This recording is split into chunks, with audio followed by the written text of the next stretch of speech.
Olá, boa tarde, sejam todos muito bem-vindos a mais um episódio do Conversas da Alma.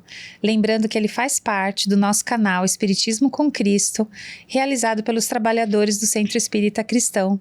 E você sempre é nosso convidado a participar, compartilhar e enviar essa mensagem, enviar essa gravação para quem necessita escutar o que de repente você gostou de escutar aqui.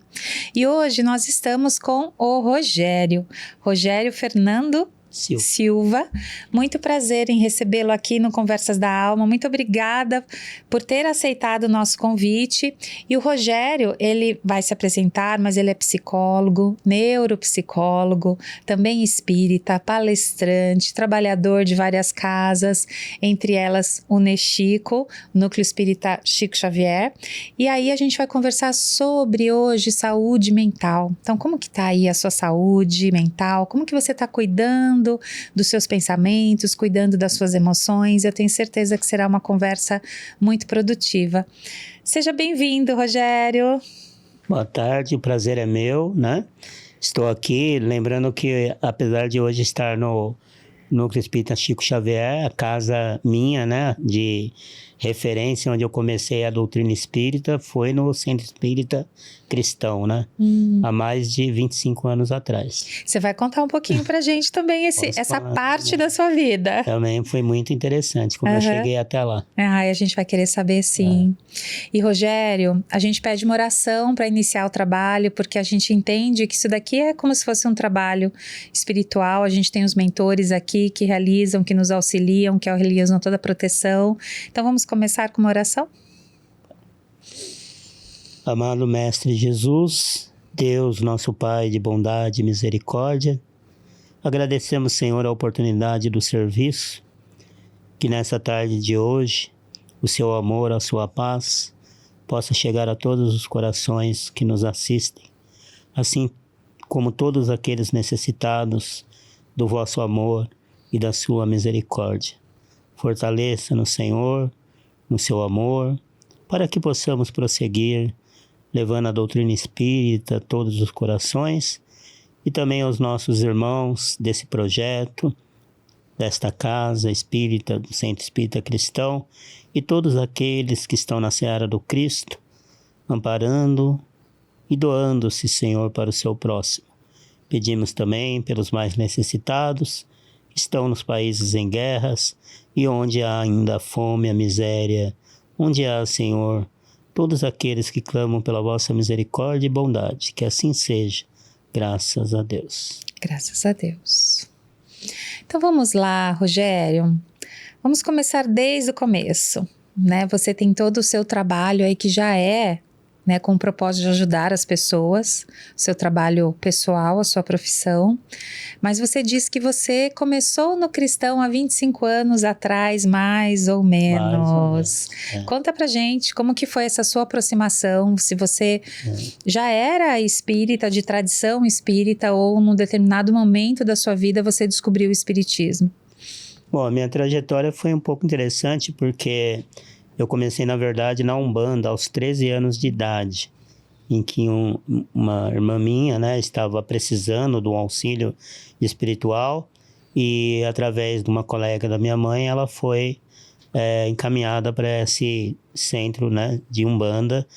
E por lá eu fiquei por 13 anos, onde eu aprendi muito e respeito muito, né, a Umbanda.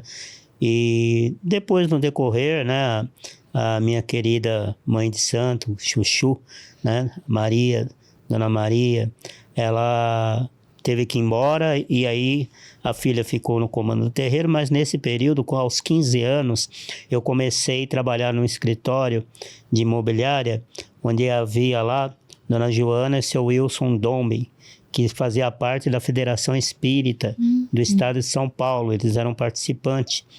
E como eu era office boy, eu tinha muito tempo à tarde, ficava sem serviço, eu fazia mais o serviço na parte da manhã, eles começaram a levar livros para mim, para ler.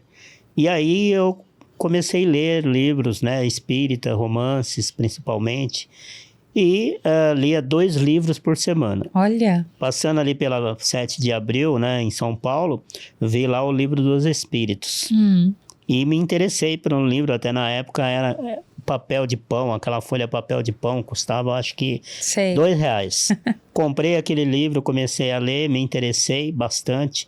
Comecei a fazer a prática do evangelho mesmo na Umbanda, já levando para o pessoal, porque eu me lembrei que a minha bisavó, quer dizer, eu me lembrei que na casa da minha mãe havia um evangelho segundo o espiritismo, Olha só. que estava lá desde a minha infância. Eu sempre olhava aquele livro e não dava importância. Sim, O Evangelho não segundo o entendia. Espiritismo, Allan Kardec, estava lá. Então eu me lembrei desse livro. Eu falei, não, mas lá tem um livro, tem um Evangelho, eu vou olhar. E aí eu comecei a ler também esse livro e comecei a levar a proposta de, em algumas reuniões nossas, fazermos na Umbanda. Com o tempo, tomei conhecimento que esse livro era da minha bisavó, que me criou até 5 anos de idade. Minha mãe precisava de trabalhar, e a minha bisavó que cuidava de mim. Tanto que ela me chamava de coração, meu coração. Quando ela adoeceu, ela pedia para vir embora do hospital para ver o coração dela. Olha. Então, ela deixou esse livro, que a minha mãe depois me contou, que todo dia ela pedia para minha mãe ler um trechinho para ela, porque ela não sabia ler.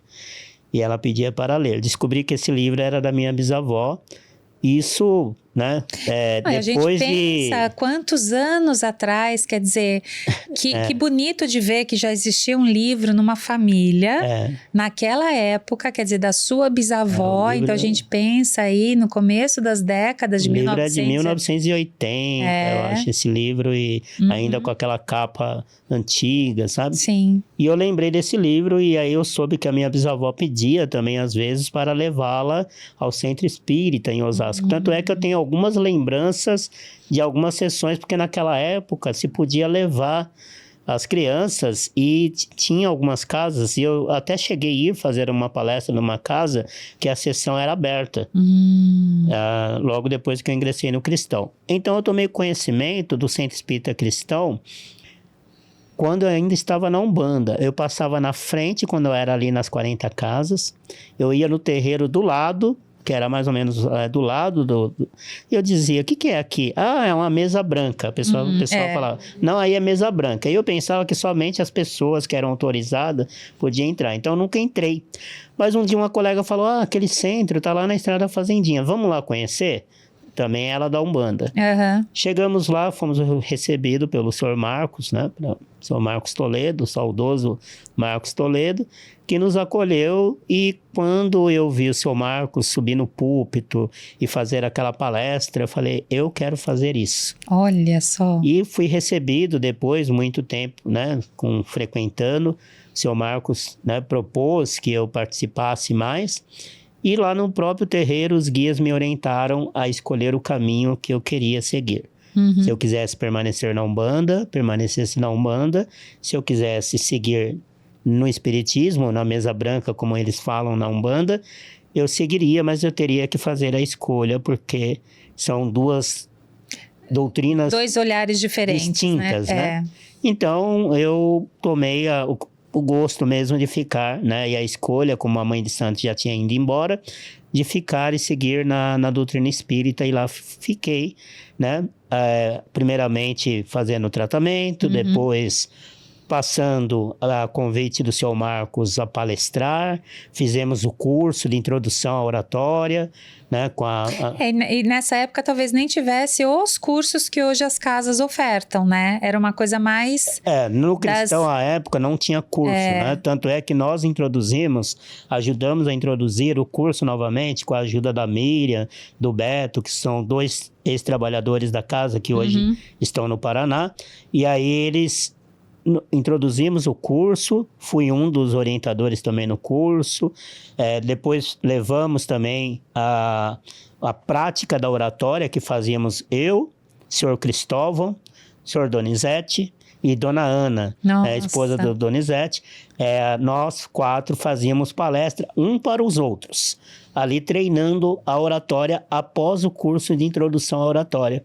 E mais tarde veio até o Cristão uma equipe da Federação Espírita Brasileira, da FESP, desculpe, do Estado de São Paulo, para dar um curso de oratória, do qual também participei. E aí fui tomando gosto pela palestra, né? Mas fui orientador no Centro Espírita Cristão. E aí, gente, pensando que hoje, né, tem os recursos audiovisuais, você tem, né, um computador, um PowerPoint. Aquela época era na oratória. Quer dizer, tudo, o tempo todo tinha que estar aqui, né? Chegávamos na casa espírita, não tinha escala de palestrante. Não tinha escala. O seu Marcos não fazia escala de palestrante. Tipo, hoje é você. Não, ele não avisava. Ó, semana que vem vai ser você. Ó, pega lá hoje. E aí abríamos o Evangelho segundo o Espiritismo e fazíamos ali na hora, né? No que abrisse, não é uma prática, né, holística, nada, mas eu sempre gostei de abrir e fazer a preleção em cima do tema. E com isso, estavam sempre preparados, né, lendo, e chegava lá, o seu Marco falava, pega lá hoje. Aí fazíamos, um fazia o evangelho, o outro fazia a palestra. Então sempre a gente, nisso, fomos ganhando aí a prática, né, na oratória. E muito mais assim... Não é bem intuitiva a palavra, mas aquilo de que realmente é o meu estudo, o que eu estudei, o que eu sei, o que eu pratico e o que a espiritualidade intervém no momento e o que ela nos auxilia no momento, né? A minha última palestra no Cristão, eu também fui para assistir a palestra, né? E aí, a pessoa, ela estava com uma questão familiar, ela não poderia dar palestra. Aí a Salete falou assim, vai lá, Carla. Eu falei, nossa, mas eu não preparei nada, né? Aí ela deu aquela risadinha, eu falei, não, pode deixar, eu vou pegar o evangelho e o que abrir, a gente já sabe que será o tema da palestra, né? E aí eu ofertei para uma pessoa da plateia, lá dos assistidos, para ele abrir, né, o evangelho após a oração. E no fim foi tudo tão bom, tão fluido, porque as palavras não faltam, né, quando o coração está cheio, né? Olha, eu preferencialmente hoje, eu prefiro fazer a oratória do que usar o slide. Com o slide você fica um pouco preso. Então, como eu venho lá da época da oratória, né? Em que nós não tínhamos recurso, não tínhamos data show, nada. Então, hoje eu ainda prefiro fazer a palestra na oratória, né? É bom um recurso visual, né? Para uma aula, para algo que você vai fazer mais, né, longo. E agora a oratória, eu amo. Assim, é o berço, né, que a gente teve ali com a prática do Sr. Marcos, né, que nos ensinou muito, e com esses treinamentos. Então, aquele ditado, né, o trabalho vem quando o trabalhador está preparado. Por isso que é importante a gente sempre estar estudando e tomando conhecimento das obras, dos livros, né? E isso não vai faltar conhecimento, até porque a intuição, né, para o médium ou para qualquer pessoa, ela vem com base no conhecimento que ela já adquiriu. Né? Os espíritos vão intuir naquilo que é do seu conhecimento. Que já tem dentro de você. E como eu sou um médium mais intuitivo, né? Eu não vejo com frequência, não ouço também. Então, até na psicografia também eu sou mais intuitivo. A mensagem vem muito rápido na mente. Então, eu percebo que não é meu. Então, ela vem, se eu parar, eu vou perder o raciocínio daquilo que está me ditando, vamos dizer assim, intuitivamente. Então, por isso que até na oratória, mesmo estudando, mesmo conhecendo, você vai sendo intuído ali daquilo que você deve falar. Sim, com certeza. E muitas vezes você às vezes nem lembra depois direito o que você falou, né? É tão curioso isso, porque é diferente de realmente quando você planeja, organiza, monta os slides, estudou, né? Fez todo aquilo para fazer uma apresentação de uma palestra, e você sabe que aquilo é praticamente construção sua mesmo, né? Mas quando é na oratória, chega uma hora que você não lembra exatamente o que você falou, porque aquilo está fluido, é como se saísse realmente dentro de você para... E a prática que eu aprendi, né, com São Marcos é ler pequenos trechos e fazer a explanação. Pequenos trechos e continuar. Então, com isso, você vai fazendo, lendo, né? E não ler o texto todo para depois fazer a explanação. Porque vai acabar saindo do tema, né? Entendi. Que bacana. E aí depois você ficou no Cristão, então todo esse período, né? Você disse também que você é palestrante em várias casas, mas aí quando você saiu do cristão, você resolveu migrar para outra casa? Como que foi essa mudança? No cristão passou aquele episódio, né? Que muitos que trabalharam na casa, eu acho que já foi falado aqui, mas mais ou menos parecido com aquele livro Aconteceu na Casa Espírita. Então, aconteceu muito parecido no cristão. Então, tomamos a opção de seguir, né, com a doutrina espírita e fui para algumas outras casas, participei na oficina de luz por algum tempo como orientador, continuei fazendo as palestras, até que antes de eu sair do cristão, o senhor Marcos já tinha falecido, um grupo de trabalhadores resolveu fundar uma casa espírita e aí deram para ela o nome de Chico Xavier. Porém, essa casa ela não funcionava aos domingos, ela só funcionava às quarta-feiras. Então, o Luiz Vieira e o Zezinho, né, o Zezinho Almeida, ele propôs que nós abríssemos a casa aos domingos. E aí eu falei, vamos abrir aos domingos. E começamos a atividade aos domingos. Com o tempo, os fundadores do Chico Xavier, né, vieram a falecer, né? O seu Nelson Bocorni, que foi um dos trabalhadores do cristão, que foi um dos principais fundadores, né, da casa, foi um dos últimos a sair da casa, ele optou por ir embora para o interior, né? E antes mesmo de eu estar em atividade no Chico Xavier, eu ainda estava em outras casas fazendo palestra, ele falou, eu vou embora e você vai assumir isso aqui. Então eu falei, mas senhor Nelson, eu nem sou trabalhador da casa, eu só venho aqui fazer palestra. Não, já me disseram que é você é para assumir isso aqui, você que vai ficar com essa responsabilidade. Então resolvemos, né, até que ele foi embora, deixou a casa, a última, né, fundadora, ela faleceu o ano passado, uma das últimas fundadoras da casa, e hoje, e aí eu fui, né, presidente por 8 anos no Chico Xavier e diretor doutrinário por mais 3 anos, né? Saindo agora nessa gestão agora de outubro de 2025, né? E agora eu estou somente como trabalhador e palestrante espírita.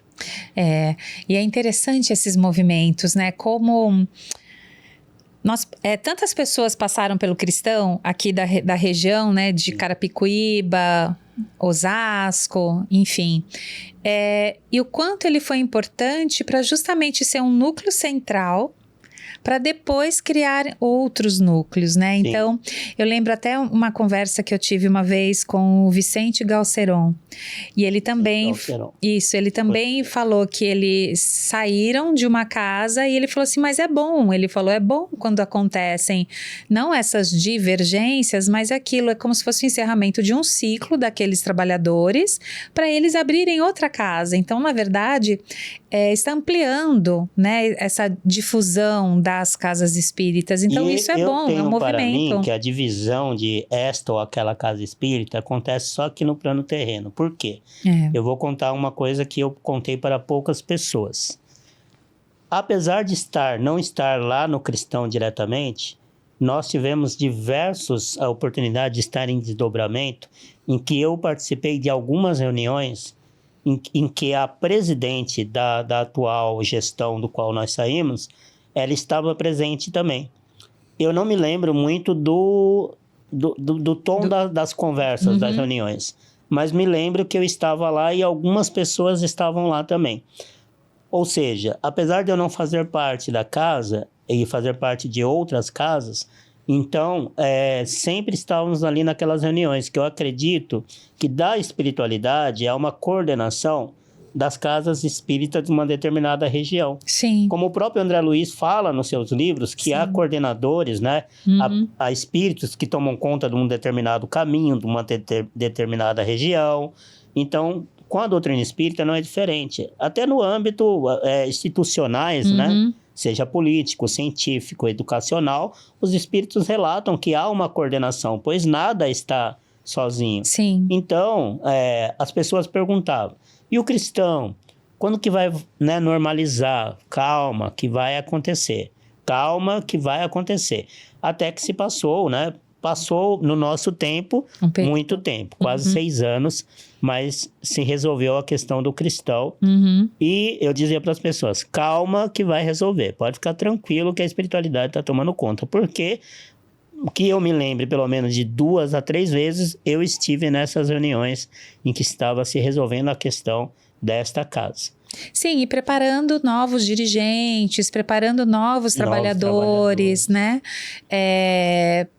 Para que a casa chegasse ao que ela é hoje, né? Então, hoje, ela atua em vários setores, então ela tem vários cursos, ela tem a parte das palestras, ela tem parte dos tratamentos, ela tem um trabalho grande que se desenvolveu na área da mediunidade, né? Tanto de mesas, trabalhos, PDs, resgates, como as psicografias. Então, hoje a gente vê o tanto de trabalhadores que estão... Está na mídia.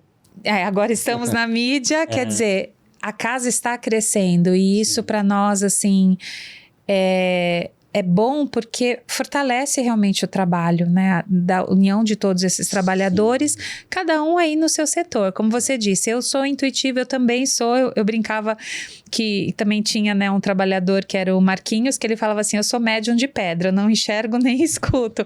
Aí eu falei, nossa, eu sou igual. Mas também tenho essa intuição que às vezes parece que vem, que você fala, nossa, é isso, né? Então, a gente tem que aí escutar, que a gente sempre tem esse diálogo, né? Mas agora, assim, atua como palestrante, mas vamos falar um pouquinho do assunto que é o que a gente que está trazendo para conversas de hoje. Saúde mental e a espiritualidade. Saúde mental e a espiritualidade, porque hoje, né, Rogério, infelizmente, a gente vê o quanto a humanidade, ela está passando por um momento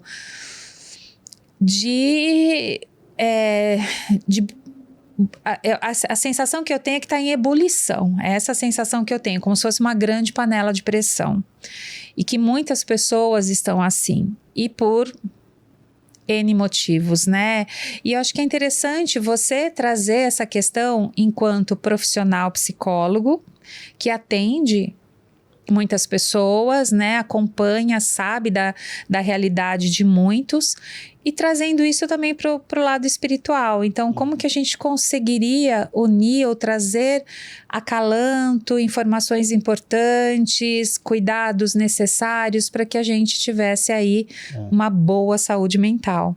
Primeira coisa que eu quero deixar aqui, né, é que a psicologia, ela é laica, né? Então, assim, nós não podemos... Eu não sou psicólogo espírita. Sim. Eu sou psicólogo e espírita. Sim. Porque até os próprios espíritas, eles confundem às vezes, né? Então, acha que, você vai me atender melhor porque você é espírita. Não, eu sou psicólogo e espírita. Sim. E eu trabalho em cima da fé, da crença do meu paciente. Então, eu fortaleço ele na fé dele, né? Porque até interferir na fé do paciente é uma falta ética gravíssima, né? E a própria Organização Mundial da Saúde, ela diz que saúde não é a ausência da doença. Saúde é o bem-estar físico, mental e espiritual. Então, quando ela diz saúde é o bem-estar físico, mental e espiritual, ela está falando de uma tríade muito importante para ser cuidada. E o que acontece é que as pessoas também estão negligenciando muito a sua saúde física, negligenciam a sua saúde mental e, por fim, a qualidade, né, de vida no sentido espiritual tem ficado muito de longe, né? Muito aquém do desejado. E uma coisa vai interferir na outra. Se você está doente fisicamente, vai interferir no seu estado psicológico. Sim. Se você não está bem psicologicamente, a sua imunidade vai cair. Você não vai se alimentar bem, não vai ter boa higiene pessoal, não vai dormir bem, porque o sono, ele é regulador do sistema nervoso central. E a questão da espiritualidade é o bem-estar, né? Que vem do bem-estar. Quando a Organização Mundial de Saúde fala do bem-estar espiritual, é o bem-estar geral da pessoa, independente de crença, independente de fé, independente de religião. Então, as pessoas, elas têm buscado mais o ter do que o ser. E aí entra a Joana de Ângeles, espírito, mentora, né, do médium Divaldo Pereira Franco, que nos deixou há pouco, e vem falar exatamente disso, né, que é o vir a ser. As pessoas estão esquecendo do vir a ser. E com isso, né, essa correria do dia a dia, né, as pessoas vão deixando a saúde de lado, né, a parte espiritual de lado, vão deixando a parte da saúde mental de lado. Ainda temos o estigma da loucura, uma coisa muito importante de falar, que nas obras de Allan Kardec nós vamos encontrar o termo loucura, né? O termo loucura, ele caiu em desuso já há muito tempo. Porém, para a época, 1857, era o termo ainda usado, mas com a reforma psiquiátrica, caiu em desuso o termo loucura. Então, quando nós lermos nas obras, né, de Allan Kardec o termo loucura, vamos entender como transtornos psicológicos ou distúrbios psicológicos. E eu acho que é importante a gente sempre fazer esse recorte, né? Porque a gente, quando faz a leitura, realiza a leitura, a gente tem que se reportar para esse tema, porque não é só esse termo, né? Vários outros termos caiu em desuso devido ao avanço da ciência da medicina e da própria humanidade, da própria linguagem. Então a gente tem que fazer esse recorte, que eu acho super importante, Rogério, que você falou, entender, né? E hoje loucura a gente fala mais no senso comum. Ah, você tá louco, você tá maluco. Então, porém, né? Ainda nós temos o estigma da loucura na sociedade. Tá. Não vou ao psicólogo porque não sou louco. Não vou ao psiquiatra porque não sou louco. Então ainda o estigma da loucura está na sociedade, pois loucura não existe. Há uma frase que eu não vou me lembrar de quem é, que diz que loucura está nos olhos de quem vê, né? Então é o preconceito que leva ao estigma da loucura. E é pelo preconceito que as pessoas têm deixado de cuidar da sua saúde mental. Né? E aí é pelo também a questão do ter, de ter, que as pessoas vão esquecendo-se que o corpo também tem o seu limite.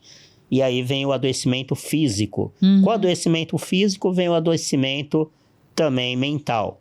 Com o adoecimento mental vem também a vulnerabilidade espiritual da pessoa, que acaba ficando fragilizada também espiritualmente. Não tem vontade de fazer nada, não tem prazer em fazer nada, né? Então, tudo tá ruim, tudo né? tá ruim, tudo tá mal. Tudo acontece comigo. Tudo acontece comigo. Então, as pessoas, eu digo, se as pessoas buscassem a terapia antes do transtorno, né? Não da doença, porque depressão não é doença, ansiedade não é doença, são transtornos e distúrbios. Então, ou eu tenho um transtorno, ou eu tenho um distúrbio psicológico.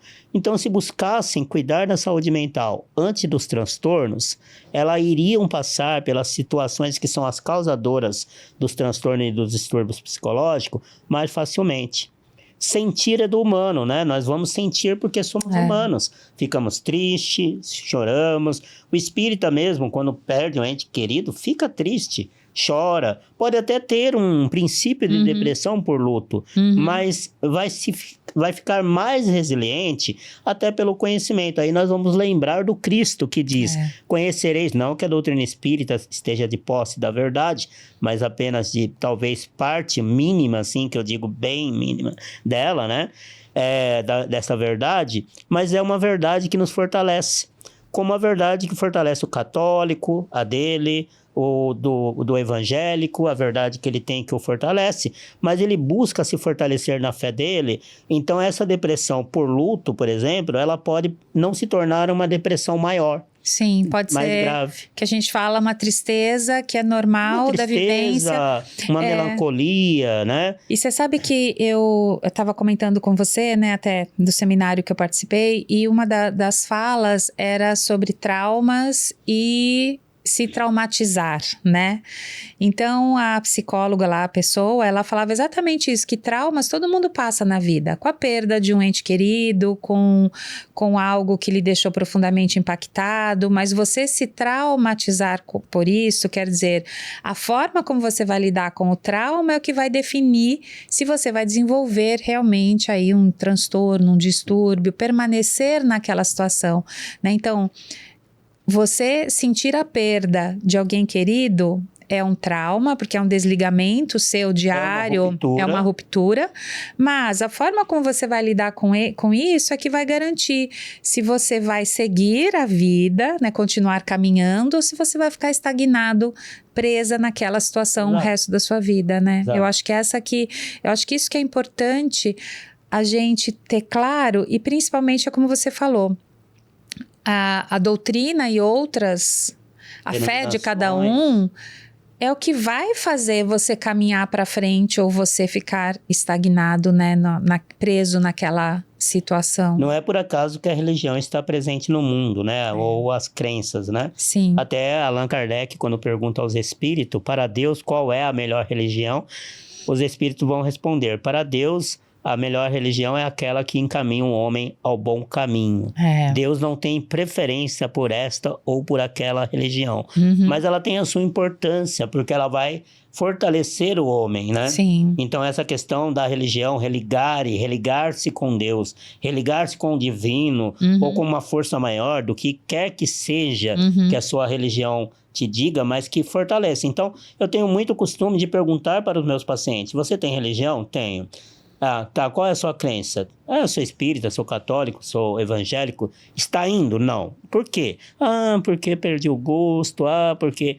Então vai. Eu falo, vai, volta à missa, vai ao culto. Durante a pandemia, eu atendi uma senhora que ela fazia bolos, né? E aí ela... muito desanimada, ansiosa com a questão da pandemia, né, da Covid, e simplesmente quando nós, não que a medicação não seja necessária, não que o psiquiatra seja necessário, mas às vezes um processo terapêutico, né, breve, bem orientado, ele pode conduzir a pessoa à sua melhora, mas a pessoa precisa fazer o movimento do qual o profissional está orientando, né? Então eu disse para ela, a senhora, qual a religião? Sou católica. Está indo à missa? Não, já tinha voltado às missas. Mas por que não está indo? Ah, porque eu ainda tenho medo. Não, mas vai na semana, vai uma vez na semana, começa. E a senhora, e os bolos? Não está fazendo? Não, parei porque fiquei com medo das pessoas. Não, comece a pegar os bolos. Ela começou a retomar a sua vida, começou a ir à missa, começou a retomar, fazer os bolos. O que ela gostava. A princípio, nas primeiras consultas, ela foi com a filha. Já na terceira, quarta consulta, não foi mais com ninguém. Já foi sozinha, começou a ir à missa, retomou a sua vida e a ansiedade cessou. Entrou em remissão os sintomas da ansiedade. Até porque na saúde mental não falamos de cura, falamos de remissão de sintomas. Sem precisar tomar medicação, ela retomou a sua vida, né? E a gente retomou o prazer, né? O prazer de viver, o medo não ficou ali assombrando ela e ela conseguiu retomar. E Rogério, explica um pouquinho melhor isso, que é uma remissão e não é uma cura, porque a gente escuta muito isso, né? Eu curei da depressão, eu curei da ansiedade. Primeiro é porque então não é visto como uma doença. Primeiro que os transtornos mentais, né? Psicológicos, né? E até os transtornos do neurodesenvolvimento, como autismo, como TDAH, não é considerado doença, por isso o nome transtorno, né? Que é causado por algo que não está relacionado. Doença é o câncer, a AIDS, né? Isso são doenças, né? E outras doenças mais. E é o transtorno porque ele está relacionado com questões diversas ali e que podem ser amenizadas. Por isso que nós temos a depressão leve, moderada e a depressão mais grave, que é a depressão maior, assim como a ansiedade, leve, moderado e grave. Então, agora, por que remissão dos sintomas? Porque os sintomas estão presentes, então esses sintomas estão... Qual é a frequência do sintoma? Todos os dias aparecem, né? A toda hora, a todo momento, né? Qual a duração? 30 minutos, leva horas para passar. Eu fico a noite inteira com esses sintomas, né? E dentro do processo terapêutico, através tanto do processo psicoterápico, e muitas vezes é necessário a medicação, quando é necessário?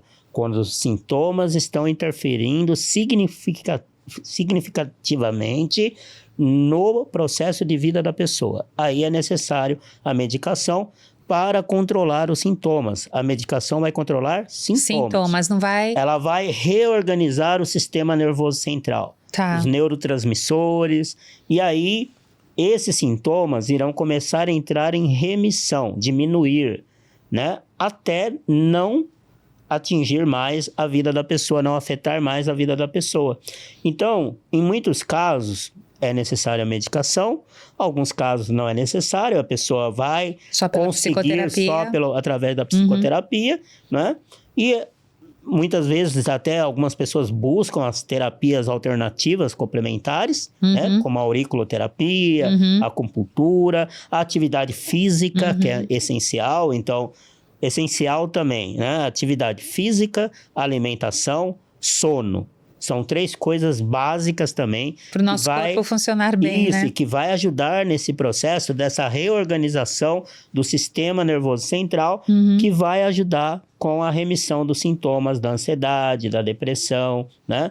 Porém, né, a ansiedade, a depressão, ela tem causas internas, né, próprias, minhas, e tem fatores externos. Então, precisa lidar com essas situações, com a causa, né, para ter o efeito, né? Então, o psicólogo ele vai cuidar das causas.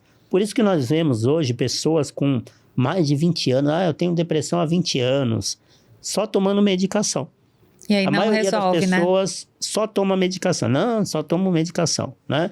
E muitas vezes não resolve, né? A pessoa vai ficar tomando medicação a vida toda. a vida toda. E aí eu penso, né? Não sei, eu nunca passei por uma situação dessa, mas aí eu penso, essas pessoas que só tomam medicação, porque às vezes é difícil lidar com essas próprias feridas, né? Porque eu sei que você falou que não é uma cura, mas vamos usar essa palavra. É difícil você, às vezes, cicatrizar, curar essas feridas sem você mexer nelas. E tem muitas pessoas que não querem mexer, então preferem deixar ela adormecida, controlada com a medicação, do que, de fato, enfrentar uma reestruturação, né? Então, eu falo assim... o que pode levar, não é que a pessoa vai deixar de tomar medicação, mas pode ajudar a diminuir essas medicações, né? Para medicações mais leves, porque aí vai ter aquela pessoa que vai dizer, mas eu faço terapia, tomo medicação, estou com depressão há 10 anos. Cada pessoa é uma pessoa, cada um ser é um ser, né? E não podemos esquecer também, né, das questões da personalidade, né? Do íntimo, da própria pessoa. Então, existem fatores internos, tanto com relação à depressão, à ansiedade e outros transtornos, como os fatores externos, que ocasionam, né, o transtorno ou o distúrbio psicológico. E hoje, os fatores externos, eles estão, parece que mais agravados, mais, assim, num exponencial, interferindo muito mais na vida das pessoas, né? Porque a gente sabe que, infelizmente, principalmente quem trabalha e mora nos grandes centros, nas cidades grandes, né? O quanto a vida, ela é mais preocupante, ela é mais custosa, ela é mais estressante, ela é mais tóxica nas relações de trabalho, familiares, enfim, do meio em que a pessoa vive. E como que a gente pode, assim, se cuidar nesse ambiente que eu vejo hoje muito mais hostil? Então, como que a gente consegue, na verdade, também cocriar um mundo que fosse melhor para todos nós habitarmos, né? Então, eu sei que é uma pergunta complexa, mas que a gente começasse a conversar sobre isso, né? Então, eu já sei que o ambiente interfere em mim. Sim. Então, como que primeiro eu não bloqueio, porque é impossível bloquear, mas como eu administro essas interferências e de que forma eu consigo devolver de uma forma mais positiva para esse ambiente, para que ele se torne um pouco mais acolhedor? Então, eu vou primeiro usar uma frase do meu mestre, né, Vygotsky, que ele, através do outro, né, eu me torno eu mesmo.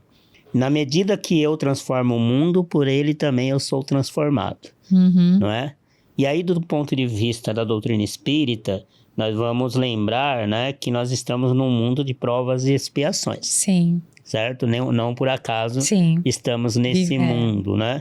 E o próprio Cristo, né, já nos alertou que haveria, né, choro e ranger de dentes, mas bem-aventurados seriam os mansos e os pacíficos. Sim. E o próprio Cristo, ele próprio nos ensinou que não podemos fazer ao outro aquilo que não queremos que seja feito para nós mesmos. Então, primeiramente, a mudança de conduta, ela é muito importante para nós, né? Estamos sim num mundo, né, que é coercivo, num mundo que traz aflições, num mundo... Mas não por acaso estamos nesse mundo. Não é? Então, e pedimos, do ponto de vista da doutrina espírita, pedimos e escolhemos para estar nesse mundo. Do ponto de vista materialista, eu atendi uma vez uma jovem de 15 anos, e ela muito angustiada, muito ansiosa, e falou para mim, perguntou assim, eu não sei qual é o sentido da vida, qual é o sentido da vida? Então eu respondi para ela, você não sabe? Você não tem ideia do qual... Não sei, eu quero que você me fale qual é o sentido da vida. Eu disse para ela, a vida terá o sentido que você der para ela.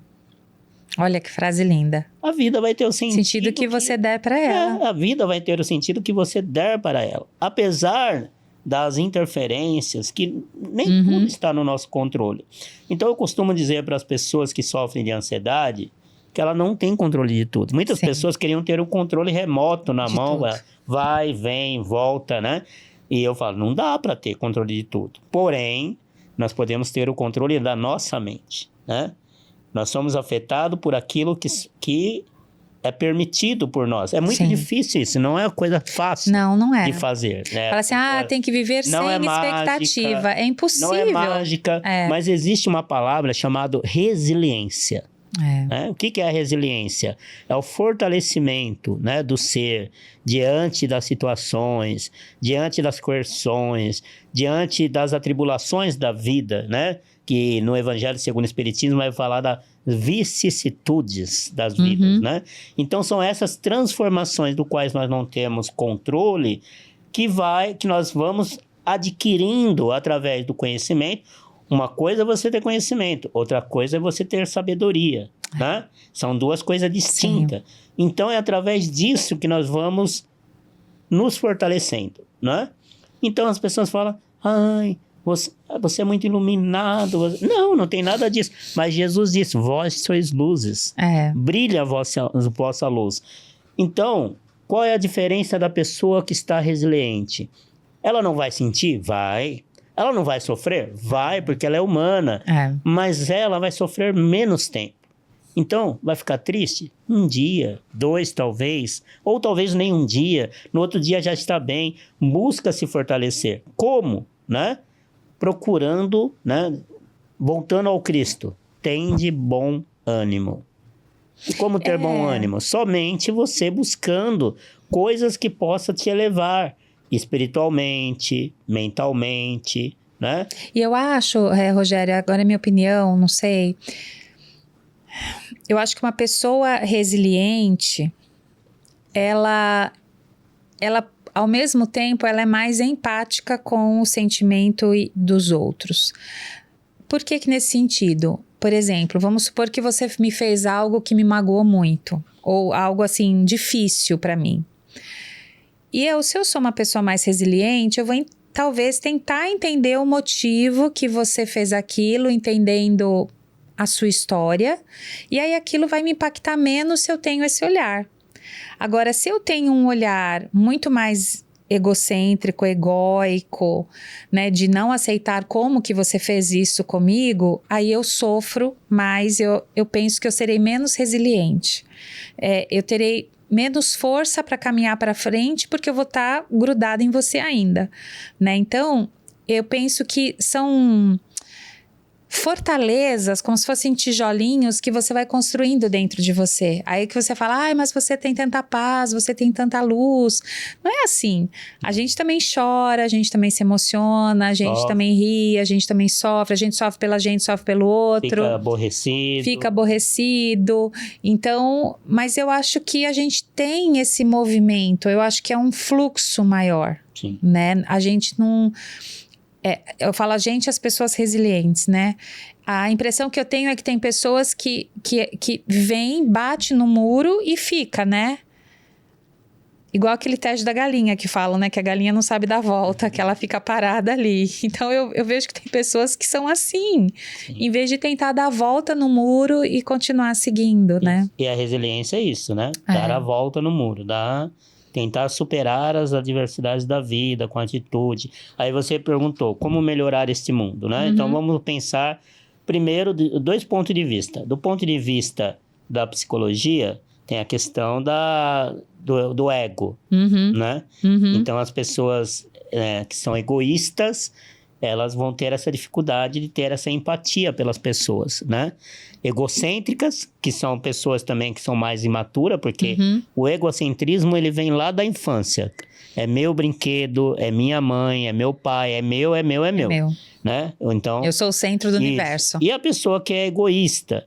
E aí, do ponto de vista da doutrina espírita, os próprios espíritos falam, o maior entrave para o progresso deste mundo é o orgulho, o egoísmo e a vaidade. Então, se nós queremos um mundo melhor, temos que modificar-nos primeiro, né? Eu faço parte desta humanidade. Então, se eu quero transformar esta humanidade, eu tenho que me transformar. Eu tenho que me melhorar. Até porque os próprios espíritos dizem dessa transição, né, que está havendo na Terra, do mundo de provas e expiações para o mundo regenerador, que outros tantos espíritos estão reencarnando na Terra com o objetivo de mudar, né, a psicosfera terrestre e ajudar a humanidade a progredir. Sim. Assim como todos os tempos isso aconteceu. Isso não é novo. Sim, não é a primeira vez, né? E nem será a última. Né, uma coisa, uma expectativa, né? Nós já fomos um mundo primitivo, passamos de um mundo de expiações e provas e estamos engatinhando, eu diria, para um mundo de regeneração. Eu diria engatinhando. E a gente até pensar no iluminismo, né? O que foi o iluminismo? Saída da época, né, da Idade das Trevas para o Iluminismo. Aquela época já foi um grande encarne coletivo de espíritos mais iluminados. Então, tanto na área científica, na área da música, na área da arte, na área da religião, né, que quebrou um pouco o catolicismo vigente e trouxe até, né, o luterismo, todas essas outras vertentes protestantes para quebrar a hegemonia católica.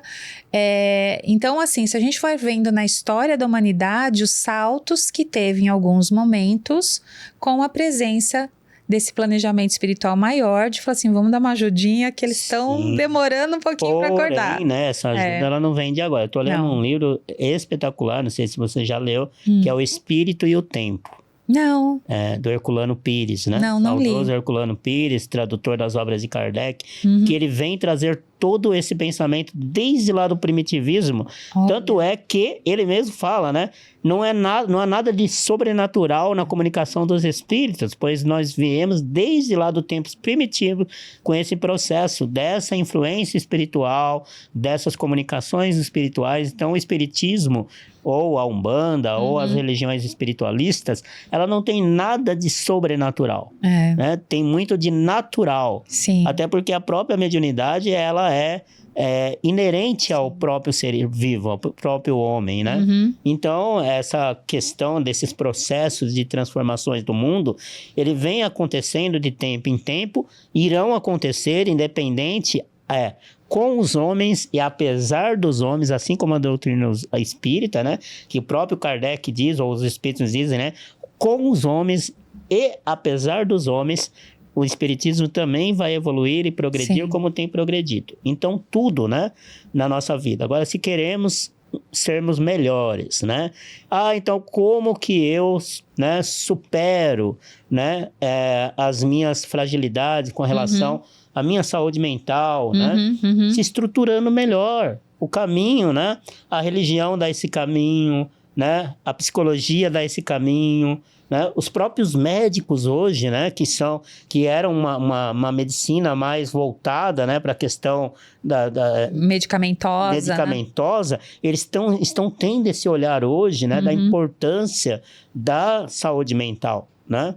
E alguns outros tantos, né? Como o Dr. Paulo Frutuoso, né? Que eu admiro muito, eu tenho acompanhado, né? Que vem dando essa importância também, falando já de uma medicina do futuro, olhando para essa questão da mediunidade, da parte espiritual, em que outros tantos também vão procurando conhecer dessa importância de se olhar para essa questão espiritual. Então, nós precisamos nos fortalecer, né? Em todos os aspectos, né? Porque nós somos um ser integral. E como que a gente pode ajudar, por exemplo, crianças e adolescentes que estão nesse processo de formação enquanto sujeitos? Como que nós adultos, mesmo com as nossas fragilidades, a gente consegue criar, vamos supor, desenvolver que sejam crianças e adolescentes mais resilientes? Como Sim. que a gente pode ajudar nessa construção? Primeiro, a gente tem que pensar o seguinte, alguns teóricos da psicologia, a psicologia ela tem mais de 80 linhas de pensamento, né? Nossa, nem sabia. Alguns teóricos vão dizer que algumas psicoses e neuroses que está dentro desse processo de adoecimento mental, elas podem acontecer até dentro da vida intrauterina da própria mãe. Nossa. Alguns teóricos vão dizer que alguns transtornos psicológicos, né, algumas psicoses e neuroses podem acontecer no primeiro contato do aleitamento materno ali da mãe. Inclusive, o Winnicott, ele tem essa teoria também, né? A parte, né, da mãe suficientemente boa, não é? Vygotsky vem dizer também da importância do brincar, do viver em sociedade, que é no brincar que a criança se desenvolve, né? Então, olha quantas coisas a gente precisa ficar atento. Hoje nós temos tido, né, pré-adolescentes engravidando prematuramente com 13 anos de idade, né? Eu estou numa equipe no SUS que atende gravidez de risco. Só esse ano atendemos 4 casos de meninas de 13 anos grávidas, né? Prematuramente, né? Correndo até o risco da própria vida. Então, imagina-se o processo dessas mães imaturas, sem estrutura física, psicológica, psicossocial, uma questão psicossocial. Então, a importância também de uma gravidez, né, planejada, e se não for, aprender, né, buscar ajuda, né, como lidar com essa gestação, porque a importância, né, para a saúde mental desta criança que vai nascer. Hoje, né, nós vemos mãe pegando, né, amamentando, eu vou fazer até o gesto aqui, né, amamentando aqui e na rede social aqui, e mama logo, né, e tal, até brigando muitas vezes com as crianças, né, porque, não mama logo e tal, né, e se irritando. Tudo isso pode ser, segundo os teóricos, não sou eu que estou dizendo, que pode ser o princípio de uma neurose, de uma psicose. De então, não estabelecer aquele apego inicial, não estabelecer que falam, né, o vínculo, afeto. A estrutura, o acolhimento, de como essa criança vai ser criada, né? Então, nós temos uma frase que eu uso muito, eu falo para meus pacientes, pensa nisso, comportamento gera comportamento, não é? Então, é muito importante. A criança, ela espelha o comportamento dos pais, né? Então, crianças que presenciam violência, e violência, muitas pessoas acham que é só violência física, mas não é a psicológica, é a financeira, é todos os tipos de violência, a verbal, né? E acha que é normal um ambiente, né? O que é a parte cultural também, que essa criança está vivendo, tudo isso, nós somos atravessados, né? A nossa personalidade, o nosso comportamento vai ser atravessado por tudo isso que nós vivemos. Então, do ponto de vista espiritual, os espíritos dizem que a criança é o espírito velho, que volta para recomeçar. Então, ele volta também com a sua bagagem, com as suas más inclinações, com as suas más tendências, que vão surgir por volta dos 7 anos de idade, quando os órgãos da inteligência já estiverem desenvolvidos, a criança já começa a mostrar ao que veio, não é? E que cabe aos pais educar e direcionar esse espírito. Então, por isso a importância também, já desde cedo, tanto da conduta dos pais para com essas crianças, do comportamento, não agir agressivamente, não ter um comportamento agressivo, ser mais paciente, né? Até porque esse espírito ele está em desenvolvimento, em formação, a estrutura psicológica dela também está em formação. Muitos adultos trazem na terapia traumas que foram vividos na própria infância, né? Sim, e que carregam, uma né? palavra, um gesto, um abandono, um comportamento, Sim. uma perda, né? Que fica ali na memória. A partir dos 5 anos de idade, algumas pessoas já conseguem ter memória do que viveu, fica aquela memória, né, registrada. Outros não estão registrados, não lembram, mas está ali registrado no psiquismo, no subconsciente, né, o que viveu. E não podemos esquecer, do ponto de vista espiritual, que esta criança é um espírito que já vem com uma bagagem para ela se renovar, né? É isso que eu ia comentar agora. Se a gente sabe, né, que esse espírito já vem com essa bagagem, aí você falou que esses 7 primeiros anos de vida, ele é crucial para que aquele espírito, ele desenvolva esse aparato mental e emocional seguro para que o espírito dele consiga se desenvolver. Então, quando a gente pensa em reencarnação e que já vem esse espírito com as suas tendências, habitar aquele corpo, né? Se a gente coloca as ferramentas melhores dentro desse ser, nesses 0 a 7 anos, terão mais ferramentas para esse espírito lidar positivamente. Exatamente. Não é que uma pessoa... Ninguém reencarna para dar errado. Sim. Primeira coisa é isso. E segundo André Luiz, existe toda uma equipe de preparação antes da reencarnação, durante a própria gestação, né, dessa criança, e quando ela nasce, até os 7 anos, uma grande equipe cuida para que tudo... Porque só aos 7 anos, a reencarnação, por volta de 7 anos, a reencarnação se dará concluída. Completa. Então, olha só o trabalho que dá para a gente estar aqui para a espiritualidade. E olha só a responsabilidade dos pais que assumiram esse compromisso para estarem... Que aceitaram, que né? aceitaram esse filho. Porque independente de quem ele tenha sido, né? Aí vem também as questões das vidas passadas, quem ele foi a vítima, ele foi o algoz. Débitos pendentes, né? Débito pendente. Mas por que Deus não permite que nós nos lembremos, né, conscientemente disso? Então vamos pensar assim, se hoje eu sofro com as adversidades da vida, né? Com as questões externas, né? E com as relações que eu tenho, imagina o quanto eu sofreria, eu não teria estrutura psicológica se eu me lembrasse que eu tenha sido o algoz de um ente querido, ou a vítima. Então, Deus é misericordioso, né? Por isso que Jesus diz que Deus é misericordioso.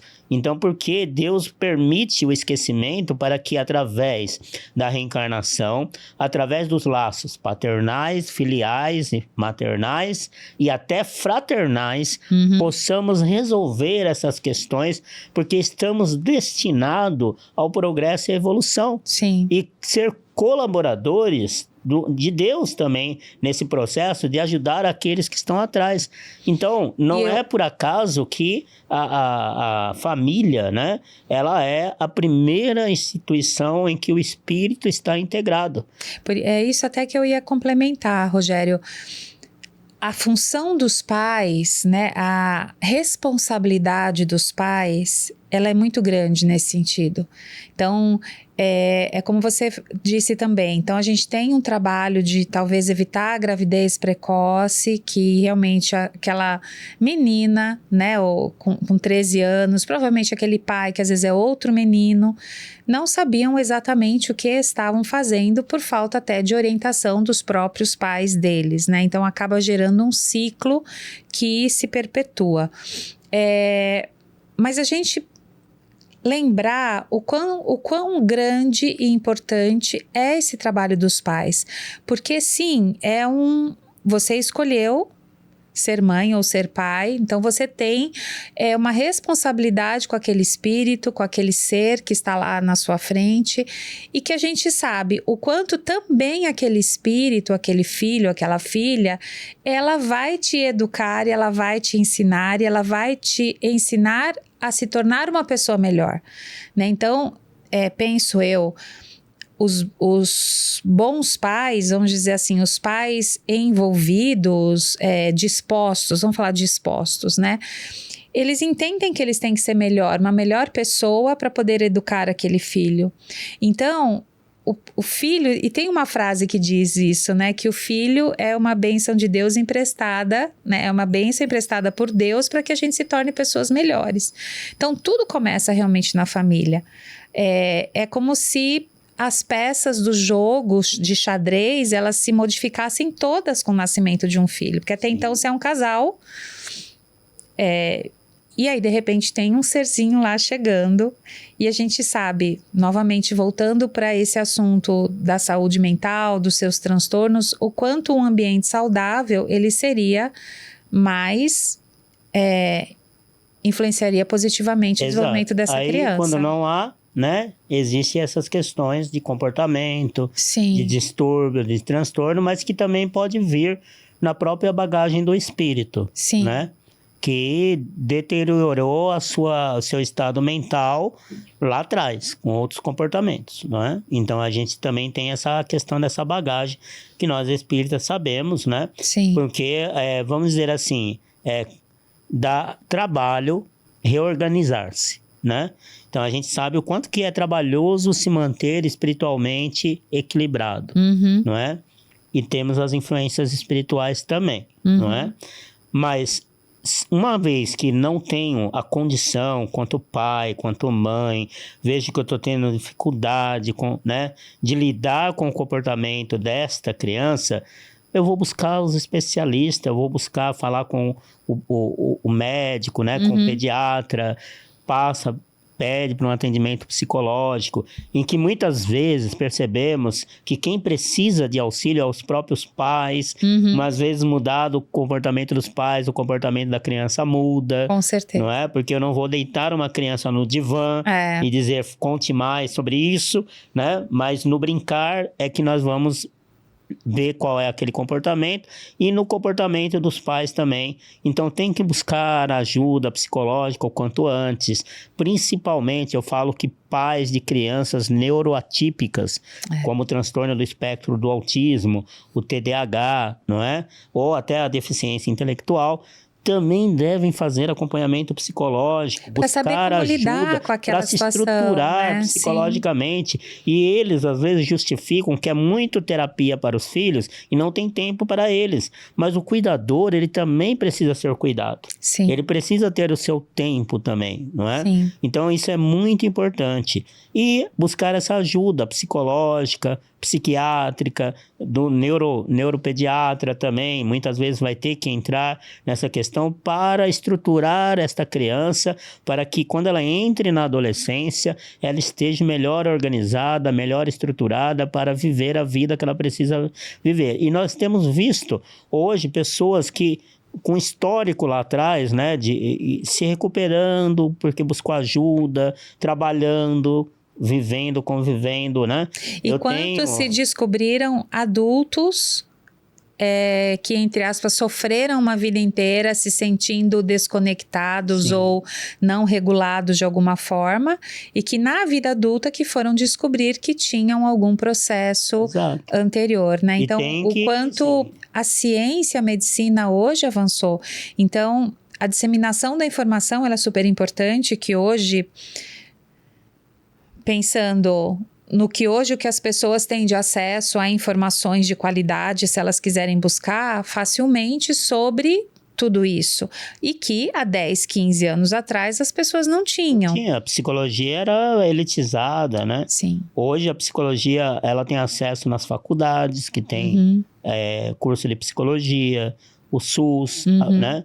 Tem acesso à psicologia, o CAPS, né? O Centro de Atendimento Psicossocial, é porta aberta, Sim. né? Então, para aqueles casos mais graves, principalmente de tentativa de suicídio, que tem crescido consideravelmente na faixa de 14 a 24 anos e na terceira idade, né? Por conta destas famílias também disfuncionais, não estou dizendo aqui que a culpa é da família, Sim. mas que por uma questão de desestrutura psicossocial também, né?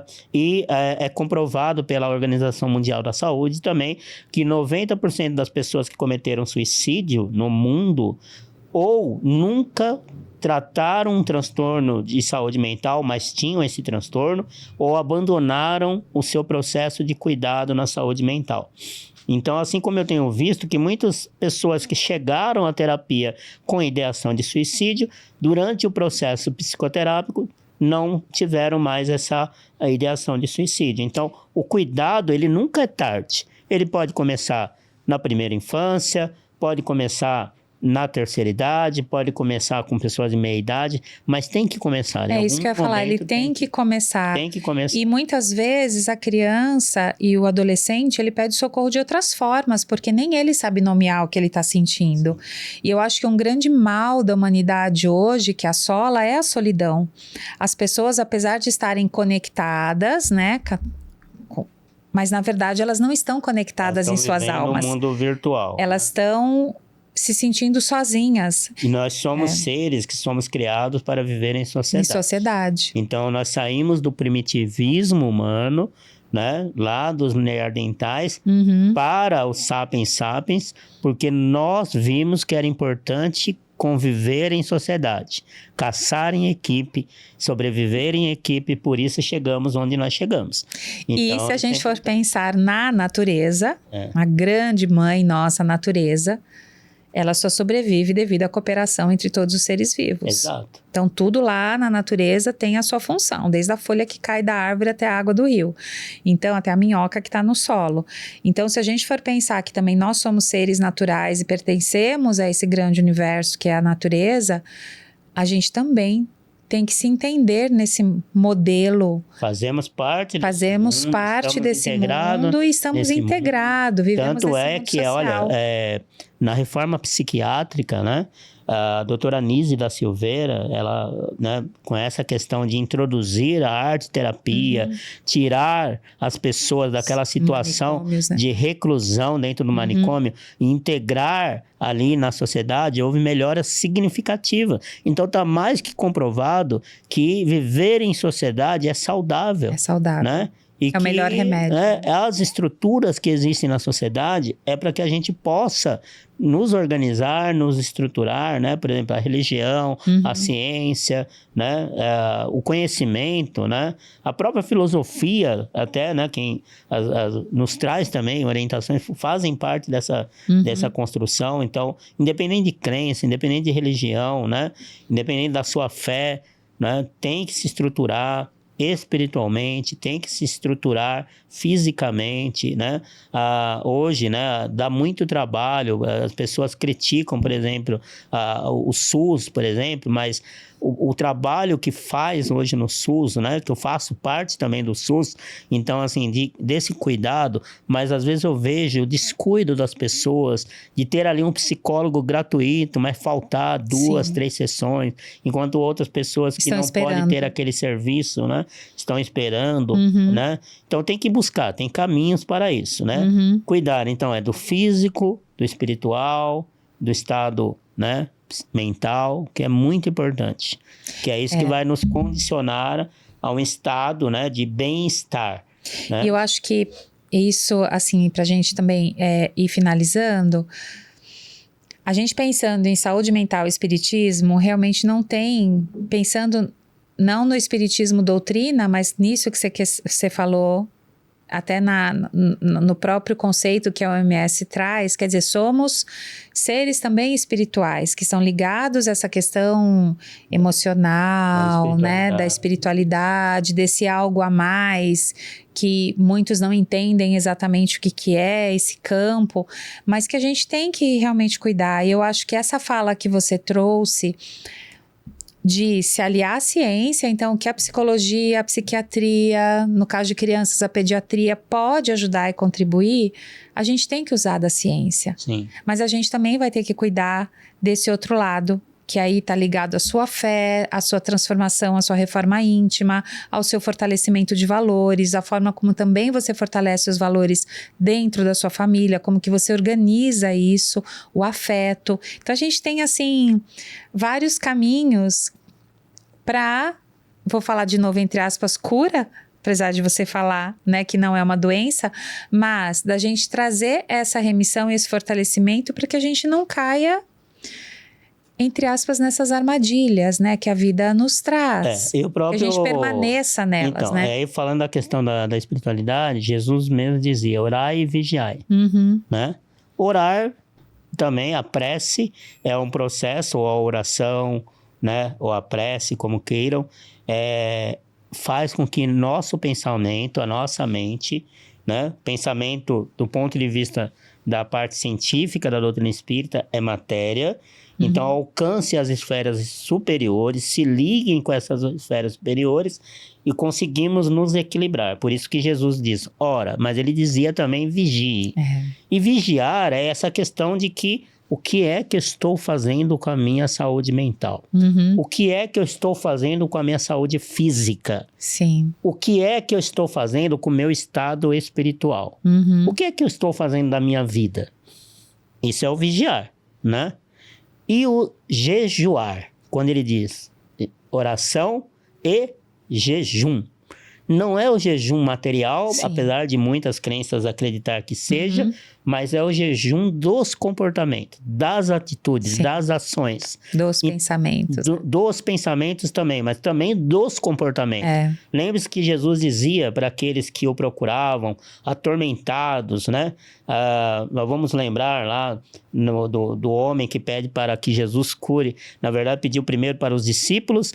Os discípulos não conseguiram, buscou Jesus e disse, olha, ora o Espírito joga meu filho na lama, ora no fogo e quer matá-lo. Então, Jesus disse, Espírito impuro, afaste-se, mas depois, sempre que Jesus praticava, né, esse cuidado, ele dizia que as pessoas tomam como milagres, ele dizia, vai, mas não torne mais a pecar, a cometer o mesmo erro, para que não te aconteça novamente, o mesmo ou coisa pior. Demonstrando que muitos dos nossos sofrimentos, diria a maioria, todos eles, são consequências dos nossos atos, dos nossos pensamentos, do nosso comportamento, desta e de outras existências. Então, quando eu já não tenho um psiquismo equilibrado, se as causas não estão nesta existência, pode estar em outras, não é? E também a gente precisa parar de culpabilizar os espíritos pelas influências espirituais, porque tudo quer culpar os espíritos. Sim, porque é muito mais fácil a gente culpar o outro e o outro pode ser o espírito também. Quem são os espíritos? São os homens que nos antecederam na vida terrena. Então nós também, hoje somos espíritos encarnados, seremos espíritos desencarnados. Os espíritos, eles não têm culpa das influências que ele tem sobre nós, que Allan Kardec, no livro dos médiuns, no capítulo 23, vai falar sobre as obsessões. Então ele vai falar das obsessões simples, da de subjugação e da fascinação, em que ele vai dizer que essa influência pode ser simples, pode ser leve, até imperceptível ou até grave. Mas que depende também, aí nós vamos lembrar de Sueli Caldas Schubert, que ela vai dizer que uma simples irritação, né, que nós tivermos, uma atitude desregrada, é porta aberta para a influência desses espíritos. E aí alguém vai perguntar, um espírito pode levar o outro a um transtorno psicológico, a um transtorno mental? Não do ponto de vista, porque assim, a pessoa já está com predisposição a tal. O espírito, ele vai dar só aquele empurrãozinho. Vai soprar aquela faísca, né? Vai soprar a faísca, porque quem abre porta somos nós. Sim. Então, assim, o espírito pode causar depressão? Não. Ele pode agravar a depressão. Portanto, eu já disse até para pessoas espíritas, até que, você quer tratar só no espiritismo? Então tá. não vai adiantar. Sim. Sou espírita, mas eu vou dizer, não é assim que funciona. Né? Então, assim, é um conjunto de coisas. Se você não seguir aquele conjunto de coisas, o tratamento porque você vai tirar um, vai chegar outro, vai tirar um, vai chegar então, outro, assim, porque você não mudou. Não é o espírito, não é a influência espiritual que é causa dos transtornos psicológicos. Um espírito pode levar alguém ao suicídio? Não. Ele pode influenciar a pessoa a cometer o suicídio, do qual ela já pensou em cometer. Já está pensando naquilo. Então, ela já está pensando. Por isso que Jesus diz, vá e não cometa o mesmo. Não faça novamente. Ou seja, cuidado, ore, vigia, olhe o seu pensamento, ora as suas atitudes, porque é essas condições, é os nossos comportamentos, as nossas atitudes que nos levam ao agravamento do estado mental. E eu acho, né, Rogério, a gente pensando em tudo isso que foi falado aqui, eu acho que deu até para as pessoas que estão assistindo entender que nós somos os principais responsáveis pelas nossas escolhas, pela nossa vida.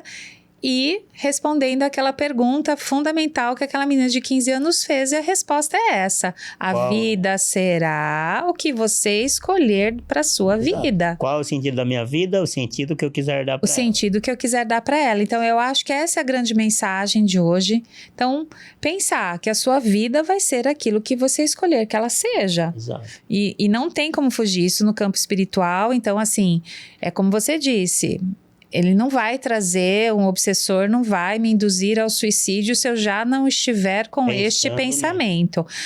Ele não vai me estimular a atacar a geladeira e comer tudo que tem lá dentro se eu já não estiver com este pensamento. Assim como em relação ao álcool, a tudo. Às drogas, né? As más inclinações, ao sexo desregrado. Então, tudo parte da nossa mente. Mas nós somos, né? Como eu gosto muito do Dr. Augusto Cury, né? E ele fala que nós temos que administrar a nossa mente, porque nós somos gestores da nossa mente. Então eu concordo com ele plenamente nesse sentido, apesar de algumas pessoas o criticar, né? Mas eu gosto muito de algumas frases dele, algumas orientações, porque nós somos gestores da nossa mente. E a nossa mente é a maior riqueza que nós temos do ponto de vista espiritual. E até do ponto de vista físico. O cérebro, né, ele é o grande responsável. Meu professor de neurologia dizia, o cérebro é o pai de todos. Então, nossa mente ligada ao cérebro, então é o cérebro, é a nossa alimentação, a atividade física, alimentação, né, a parte do cuidado pessoal, é que vai nos condicionar a um estado melhor. Não é só a medicação.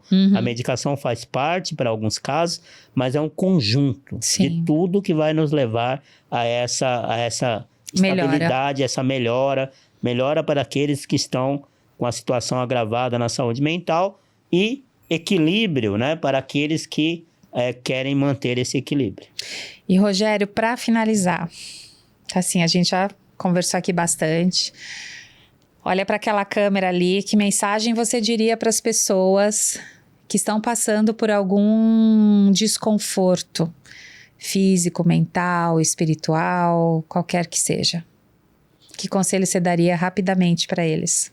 Eu diria para cuidar desse tesouro que é a sua mente, que é seu estado psicológico, deixar os preconceitos de lado, tanto o seu como dos outros, porque é a sua vida, né? Não é a vida do outro, é a sua vida.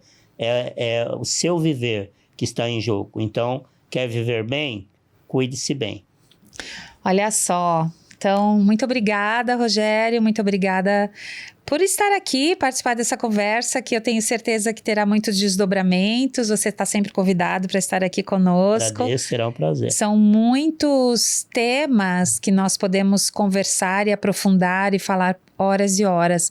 Então, mas para você que está aí, muito obrigada por participar conosco desse Conversas da Alma. Não esqueça de compartilhar esse vídeo, porque de repente a conversa que está aqui, alguma frase pode ser a divisora de águas na vida de alguma pessoa. Então é isso que a gente sempre pensa. A frase que ficou martelando na minha cabeça foi a resposta da garota de 15 anos. Então, para mim, de tudo que a gente conversou, ficou essa, que é isso. A vida é sua. ela é um presente, ela é um tesouro que você tem que guardar, que você tem que cuidar todos os dias. E se você tem filhos, também são tesouros que lhe foram atribuídos, são presentes que a vida lhe trouxe. Então cuide bem deles, procure organizar bem o seu lar, organizar os seus pensamentos, né? Começando com essa reforma dentro de você, que você vai ver como isso vai reverberar à sua volta. Muito obrigada e até a próxima.